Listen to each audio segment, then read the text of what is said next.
Today we embark on a journey to the heart of an inferno, where flames dance with the wind and smoke paints the sky with hues of danger and determination.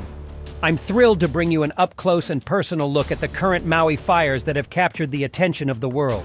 We'll witness the extraordinary resilience of communities coming together, shoulder to shoulder, battling not just the flames but the government agencies. And we will also dwell deep into whether this is a natural disaster or deeper than that. So, buckle up and brace yourselves for a roller coaster of emotions as we uncover the passionate struggle to tame the flames and restore harmony to this paradise. This is not just a story of fire, it's a testament to the unbreakable bond between people and their land. Don't miss out, hit that subscribe button, and let's dive into this unforgettable journey together. Catastrophic wildfires have swept through the picturesque landscapes of Maui. The island's serene beauty has been transformed into a battleground of flames. 114 were confirmed dead, additional 1,000 people missing. Another main thing you need to know how this tragedy occurred is, yes guys, you need to know about energy weapons. You might be wondering why I need to know about energy weapons and shit to know about the fires. It will all make sense in a moment. Directed energy weapons, DWs, represent a cutting-edge class of weaponry that uses focused energy to deliver precise and potentially devastating effects on targets. Unlike traditional projectile-based weapons that rely on ammunition, DWs use concentrated beams of energy, such as lasers or microwaves, to achieve their objectives. These weapons have garnered significant attention in both military and scientific communities due to their potential advantages and unique capabilities. Directed energy weapons, also known as DEWs, are weapons that deploy a highly focused energy beam, including lasers, microwaves, and particle beams. After decades of research in the United States, defense contractors announced back in 2015 that these systems are expected to come online by 2020 and are currently announcing that they are ready to deploy in the field. Russia, China, India, and the UK are developing directed energy weapons as well. Now that you know directed energy weapons are real and not Harry Potter stuff anymore, we will continue now. Host of the YouTube Dutch Sense channel has been researching the Earth's seismic activity for the past 10 years. During the past few weeks, he has discovered satellite imagery that show an equal distance spread of fires, all starting within the same 4 hours. 4 hours? We've got ourselves an equal distance spread of fires. Here, here, here, here, and here. So, what could cause an equal distance spread of fires? Well, only two things, Mother Nature or man, right? There's no storm in the area. You can't blame a storm. So what could cause equal distance spaced fires to spread out across? What do you think that is? We'll see what Sheila Walker's have to say about the Maui fires. Sheila Walker of the Republican Party ran for election to the Hawaii State Senate to represent District 6. Walker lost in the general election on November 8, 2022. She spoke in the war room. Sheila, thank you for joining us from Maui. First off, can you give us an update of what's actually going on? Thank you very much, Steve. Yes, I'm absolutely happy to inform the world. This thing looks so horrific. People are having a tough time, at least on the mainland, grasping how this could simply be a wildfire. So can you just walk us through your eyewitness of what happened and just get us up to speed of what's going on before we talk about the current damage and then going forward? Yes. And I would say this was not a wildfire tragedy. This was an infrastructure failure, an absolute complete failure in our preparedness plan. So there was no forewarning, there was no air raids, there was no sirens going off, there was no news channels covering anything, there were no updates anywhere. So the people had no opportunity to even move. That's how they got flash fried, to say it bluntly. And Lahaina also had no electricity and no cell service that day. So I lived 20 miles down the road from Lahaina, and the people who could get cell service kept calling me, my friends, saying, can you get any news updates to tell us what to do? We've heard there's fires, but no one knew where the fires were. So they weren't reporting where the fires were coming from, where the smoke was coming from, what direction to go, how to evacuate. If there was an evacuation, people could see smoke, but no one knew what was happening. It was complete chaos. There were no reports on where the fire, which way it is moving, and where is safe to move. You would think that is the basic information required for self-evacuation, but none of that information was supplied to the residents. There was some sort of ash in the air everywhere, so there was something clouding the air everywhere. The main thing she said is she saw ash in the sky. A normal fire won't produce a huge amount of ash that is clearly visible to the human eye. This is something different, not a regular fire. In wildfire, things don't get disintegrated into nothing. The other thing is, she talked about the incompetency of the government officials who were in charge. They gave the excuse that the fire safety system was damaged due to the fire. Imagine this. A single fire can obliterate an entire fire warning system, rendering it utterly useless. Let's talk about accountability. Shouldn't there be secondary alarms that blare to signal when the primary system is compromised? Fire alarms are supposed to prevent disaster, not react to it. There's a pretty robust siren system there, but it didn't work. Was there a human failure or equipment failure or a little of both? It's too early for me to tell. Much of the equipment was destroyed with threats. Do you regret not sounding the sirens? I do not. The sirens, as I had mentioned earlier, is used primarily for tsunamis. Had we sounded the siren that night, we're afraid that people would have gone into the fire. Well, okay. You use the sirens only for tsunamis. If anything, wildfires are easier to evacuate with a prior warning than tsunamis. He is thinking, should I alert the sirens? No, it's just the fires. People will be fine. It's not the tsunami. The other thing he said is he was afraid that people will run into the fire. Oh, then is it okay if fire runs into them? Tonight, that administrator for the Maui Emergency Management Agency has now turned in his resignation, citing health reasons. Very interesting time to retire, buddy. Did you get enough bribe that you can settle for rest of your life? Other failures of fire evacuation include unexplained closure of major evacuation routes despite the imminent danger of the fire, inadequate warning activation and non-activation of the state warning sirens, misinformation on fire containment, poor response coordination, post-fire road closures, and arbitrary post-disaster roadblocks after the fire leading to people getting trapped, adding to the chaos. Anywhere on the highway? Everybody was stuck. The cops had no everybody idea stopped, that the road was let stopped and they wouldn't go. let us move. And I'm looking in the rearview mirror and the sky is getting blacker and blacker in my rearview mirror. That field, you see that field?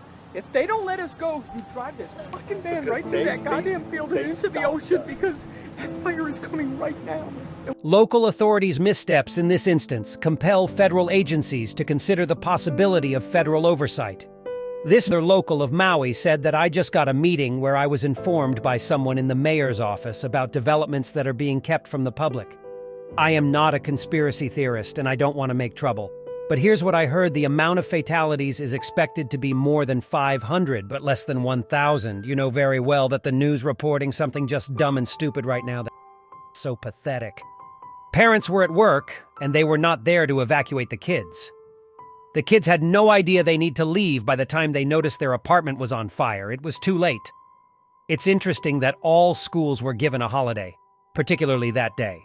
The government is worried about how we will react when we heard that the fire department left the fire earlier in the day and claim it was 100% contained, considering the heavy winds in Hawaii, and they left the fire unattended.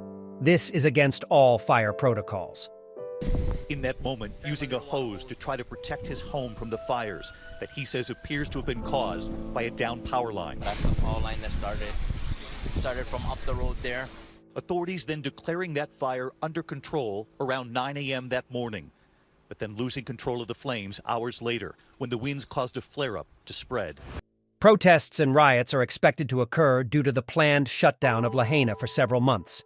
Cleaning up the hazardous environmental contamination is projected to take months, and concerns have arisen about how they are going to be providing enough housing for the displaced residents.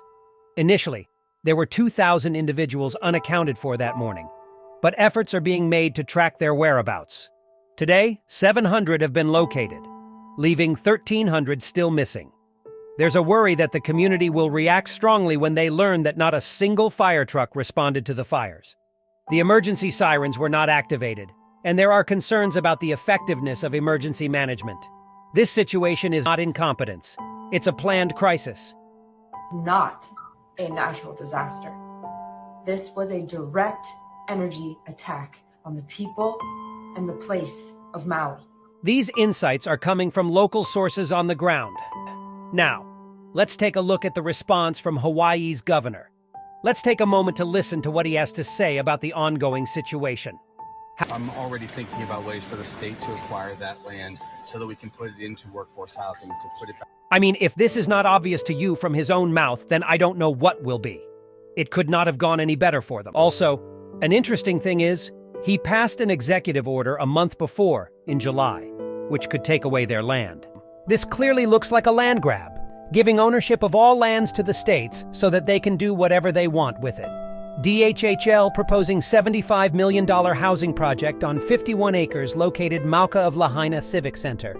Quote, the State Department of Hawaiian Homelands wants to build the Village 1B subdivision, which will consist of 250 single-family homes and multifamily units located on 51 acres above the Lahaina Civic Center, which is north of the existing villages of Lealii Village 1A subdivision. Look at all these green regions. Those are regions where development projects have been approved. And in the middle, you see a lot of houses. Those areas were off limits because native people live there and they don't want to sell their homes. Well, now the ownership will go to the states. Very convenient, I suppose. This is a part of the Agenda 2030 plan as well. Microsoft's AI solutions, Bill Gates was also involved. All roads converge. It's time to view this saga from every angle. Voices arise, telling tales of insurance refusals and land disputes. Insurance companies claim that our policies are not in the state's code of conduct. Interesting, then, how could they apply for the insurance in the first place? Now the people don't have any choice but to give their land to the state. This is insanity. People were complaining about water being shut off so that people could not put out the fire. And people were trying to escape the city and were forced by the police to turn around by the police officers just due to the power lines in the roads and force them to go into the fire. 1992, when there was a massive, it just blew apart Kauai. But we took shelter. I was in the Marine Corps. I was working for a helicopter squadron. And after the hurricane passed, it was all hands on deck. And within hours, we mobilized multiple aircraft, including and we shipped out. We did sorties every day, 8, 10, 12 sorties a day, every day to Kauai, from Oahu to Kauai. We brought generators, we bought power, we bought buffaloes of water, we bought medicine, we brought doctors, we bought all kinds of stuff. And it never stopped for 2 months. We did not stop. My question is, where are the helicopters? Where's the military? What are they not doing?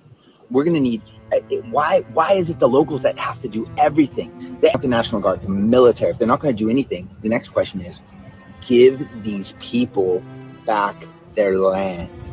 Let them secede from the Union. Let them be their own country. It's what they've wanted, sovereignty.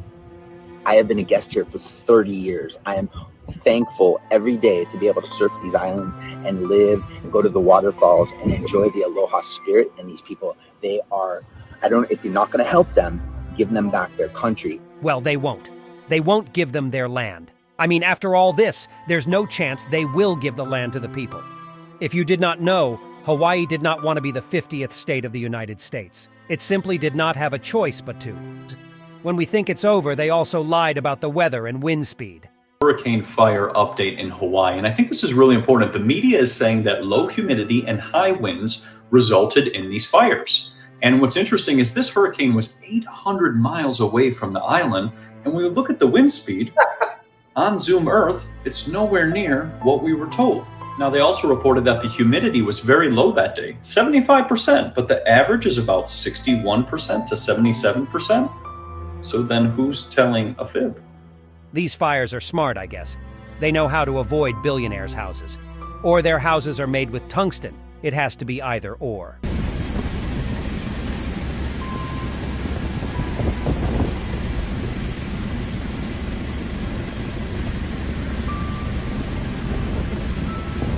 It's funny how all fact-checkers and fact news are trying to push this under the rug and saying all this is a conspiracy theory. I mean, you can clearly see all trees are standing and all houses are burnt to the ground. Biden received a warm welcome after he came to Hawaii 2 weeks after the fire, after enjoying his vacation. Wow, he's finally here! Wow, yeah, awesome. Yeah, thanks for nothing. Fuck you! you. Upon his experience with a small house fire. I don't want to compare difficulties, but we have a little sense, Jill and I, what it's like to lose a home. An AP report about the 2004 incident, the fire in the Biden home was a, quote, small fire that was contained to the kitchen. We are a community that relies on family. A video that has over 500,000 views is being suppressed, and I'm going to prove it to you. I'm going to show you exactly what they're doing, and the reason that they're doing is absolutely crazy. So me and Spirit here, we have a message for you. This is so important that you guys help us. So look at this. Look at that. That is actually my feed now. They are they're hiding the thumbnail. That's step one. So they've also done this. Check this out. What does it say? There's now an alert. So if you look at the alert, it is now saying that we're providing false information. What is the false information? Let's go check that out. So it is saying that the false information is that the military presence was here. It's not just me saying the million. What a disgrace to the kids that died in cars, to the people that weren't allowed to evacuate, to all the terror and all the death. Remember one thing. When the government doesn't want you to see something, it has to be looked at even more closely. There is no free speech anymore. It's dead. Let's hear what one person who actually cares has to say about this tragedy. I would like to express my sympathy and warmest regards to the people of Hawaii, and specifically all of those who have been so gravely and irreparably hurt by the tragedy of the wildfires in Maui, something the likes of which have seldom been seen anywhere at any time. The death caused by this catastrophic event will be far worse than ever expected now that houses and cars and other areas are being inspected. The sad thing is, it should never have happened.